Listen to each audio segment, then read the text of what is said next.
Bulan-bulan berlalu dalam kedamaian. Pak Busrol, yang kini sepenuhnya menjadi penjaga Busrol, menemukan ritme hidup yang menyatu dengan taman. Pagi hari ia habiskan untuk menyenandungkan lagu pertumbuhan pada bibit-bibit muda, siang hari ia gunakan untuk mempelajari bahasa cahaya dari lumut bintang, dan malam hari ia habiskan untuk bermeditasi di bawah pohon cahaya yang agung, merasakan denyut nadi kehidupan bumi. Untuk pertama kalinya, ia merasa utuh. Namun, surga tidaklah abadi. Suatu sore, saat sedang merawat bunga gema, ia merasakan getaran yang salah, sebuah disonansi yang menyakitkan. Ia menoleh ke jantung taman. Pohon cahaya yang biasanya bersinar terang, kini tampak berkedip-kedip redup.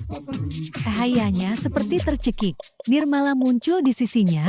Wajahnya yang selalu tenang kini dipenuhi kekhawatiran. "Ada apa?" tanya Pak Busrol. Hatinya mencelos. Pohon ini adalah jantung taman kita. Ia terhubung dengan kesehatan dunia di luar sana. Jelas Nirmala dengan suara parau. Saat dunia luar sakit, taman ini ikut merasakannya. Keseimbangan sedang terancam. Nirmala membawanya ke tepi taman, ke tempat yang belum pernah mereka kunjungi. Di sana, merayap dari celah-celah bebatuan, tampak jamur hitam legam yang tampak asing dan mengancam. Jamur itu merambat perlahan, dan setiap tanaman yang disentuhnya layu seketika berubah menjadi abu. Itu adalah pembusukan, manifestasi fisik dari ketidakpedulian dan perusakan yang terjadi di dunia luar. "Kita telah menahannya selama berabad-abad," kata Nirmala. Tapi kini, ia semakin kuat. Kepanikan mulai menjalari Pak Busrol saat ia melihat jamur itu merayap mendekati rumpun seruling embun, bunga-bunga rapuh yang menghasilkan embun kehidupan untuk seluruh taman. Sihir para penjaga tampak tak berdaya melawan pembusukan ini.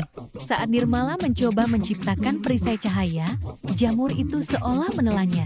Putus asa, Pak Busrol menatap jamur itu. Bentuknya mengingatkannya pada sesuatu dari masa lalunya, sejenis penyakit tanaman yang pernah menghancurkan kebun mawar di desanya puluhan tahun lalu. Sebuah ingatan muncul. Ingatan tentang neneknya, seorang petani sederhana yang membuat ramuan dari daun sirih, kunyit, dan sejumput garam untuk melawan penyakit itu. Sebuah kearifan lokal yang telah lama terlupakan. Tanpa pikir panjang, ia bergegas. Ia tidak memiliki daun sirih atau kunyit, tetapi ia memiliki pengetahuan barunya. Ia mengambil daun gema yang kuat, menggabungkannya dengan akar pohon cahaya yang bercahaya, dan menambahkan serbuk sari dari bunga matahari emas. Ia menumbuknya dengan batu sungai, menciptakan pasta yang berbau tanah dan sihir. Ini adalah pertaruhan gabungan antara pengetahuan dunia lama dan keajaiban dunia baru. Dengan tangan gemetar, ia mengoleskan ramuan itu di jalur yang akan dilalui jamur, tepat di depan bunga seruling embun. Untuk sesaat, tidak ada yang terjadi.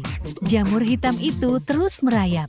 Tapi kemudian, pasta itu mulai bersinar dengan cahaya hijau lembut. Saat jamur menyentuh garis cahaya itu, ia mendesis dan mundur seolah terbakar. Pembusukan itu berhenti. Taman itu selamat untuk saat ini. Nirmala menatapnya dengan takjub. "Bagaimana kau tahu?" Ini adalah pengetahuan dari dunia saya," jawab Pak Busrol, terengah-engah. Saat itulah ia sadar, tugasnya bukan hanya untuk bersembunyi dan menjaga. Tugasnya adalah menjadi jembatan. Untuk membawa kembali harmoni, ia harus menggabungkan kebijaksanaan kedua dunia.